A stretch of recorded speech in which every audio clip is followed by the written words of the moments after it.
சின்ன மருமகள் சீரியல்ல அடுத்து என்ன நடக்க போகுதுன்னு பார்க்கலாம் வாங்க. சேது அனுப்புன விவாகரத்து நோட்டீஸுக்கு விவாகரத்து கொடுக்க முடியாது அப்படின்னு சேர்ந்து வாழணும்னு பதில் நோட்டீஸ் அனுப்பிட்டாங்க தமிழ்.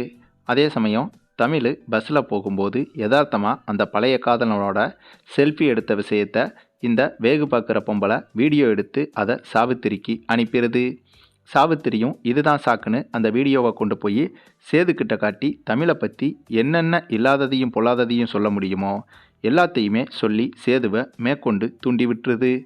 இதுக்கு அடுத்ததாக ராஜாங்கத்துக்கிட்ட போய் சேது கேட்குறாரு, அப்பா என்னப்பா அவள் விவாகரத்து கொடுக்க மாட்டாளாமா, நம்ம வக்கீல் என்ன சொல்கிறாரு அப்படின்னு சேது கேட்க, அதுக்கு ராஜாங்கமோ அது ஒன்றும் இல்லையா சேது, இது சின்ன பிரச்சனை தான், வக்கீலை வச்சு கோர்ட்டில் பார்த்துக்கலாம், நீ எதுக்கும் கவலைப்படாதையா சேது அப்படின்னு ராஜாங்கம் சொல்கிறாரு. அதுக்கு சேதுவோ, அப்பா அவள் காசுக்கு தான் நம்மக்கிட்ட எதிர்பார்க்குறாளோ என்னமோ, நேரடியாக கேட்டால் கௌரவம் குறைஞ்சிரும்னு இப்படி சுற்றி வளைச்சி விவாகரத்து கொடுக்க முடியாது அப்படி இப்படின்னு பேசுகிறாப்பா, நான் ஒரு தடவை பார்த்து பேசிட்டு வரேன்ப்பா அப்படின்னு சேது சொல்ல, அதுக்கு ராஜாங்கமோ, எப்பா சேது அதெல்லாம் வேணாம்ப்பா, நம்ம சட்டப்படி போவோம்ப்பா, நீ ஏதும் போய் பார்த்து பேசிக்கிட்டு இருக்காத, தமிழோட நடவடிக்கைலாம் இப்போ சரியில்லைப்பா, அதனால் நீ போய் பார்த்தேன்னா கோவப்பட்டு சண்டை தான் வரும், வேணாப்பா சேது அப்படின்னு ராஜாங்கம் சொல்கிறாரு. அதுக்கு சேதுவோ, இல்லைப்பா நான் சண்டைகிட்டலாம் போட மாட்டேன், என்னென்னு போய் பார்த்துட்டு பேசிட்டு மட்டும் வந்துடுறேன் அப்படின்னு சொல்லிட்டு சேது கிளம்பிடுறாரு. அதுக்கப்புறம் தமிழ் செல்வியை பார்க்க காலேஜுக்கு போகிறாரு சேது. அங்கே காலேஜுக்குள்ளே நுழைஞ்ச உடனே தமிழை பற்றி ஒரு ஸ்டூடெண்ட் கிட்ட விசாரிக்கும் போது, தமிழ் செல்வியா அவங்க இப்போ கேண்டீனில் தான் இருப்பாங்க, அங்கே போய் பாருங்கள் அப்படின்னு அந்த ஸ்டூடெண்ட் சொல்கிறாங்க. உடனே சேதுவும் கேண்டீன் எங்கே இருக்குது அப்படின்னு கேட்டு விசாரிச்சுட்டு கேண்டீன் இருக்கிற இடத்துக்கு போகிறாரு.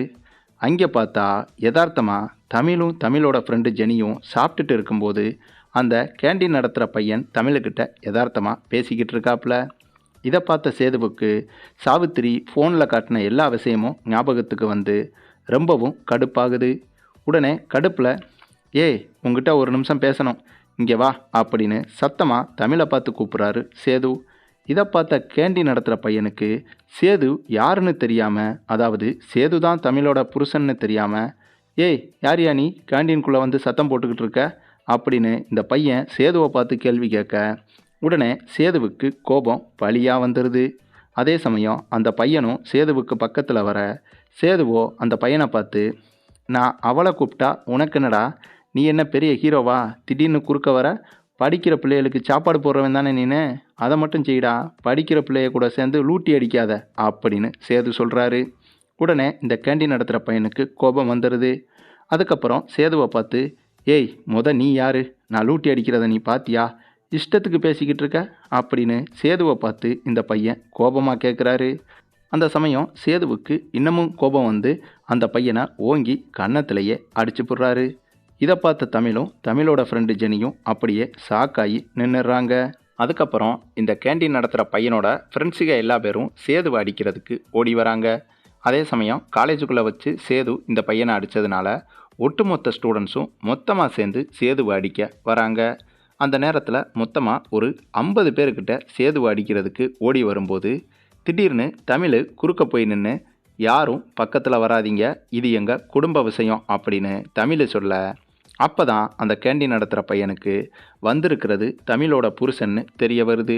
உடனே அந்த பையனும் ஸ்டூடெண்ட்ஸ் எல்லாத்தையும், எப்பா போங்கப்பா ஒன்றும் இல்லைப்பா உங்கள் வேலையை போய் பாருங்கள், படிங்க அப்படின்னு ஸ்டூடெண்ட்ஸை பார்த்து சொல்லிவிட்டு கூட இருந்த ஃப்ரெண்ட்ஸுகளையும், டே நீங்கள் எதுக்கடா முறைச்சிக்கிட்டு நிற்கிறீங்க, நீங்களும் போங்கடா, அதான் தமிழோட குடும்ப விஷயம்னு சொல்லிருச்சுல, போங்கடா போய் வேலையை பாருங்கடா அப்படின்னு இந்த பையனும் பெருந்தன்மையாக பேசிட்டு அங்கேருந்து கிளம்பிடுறாரு.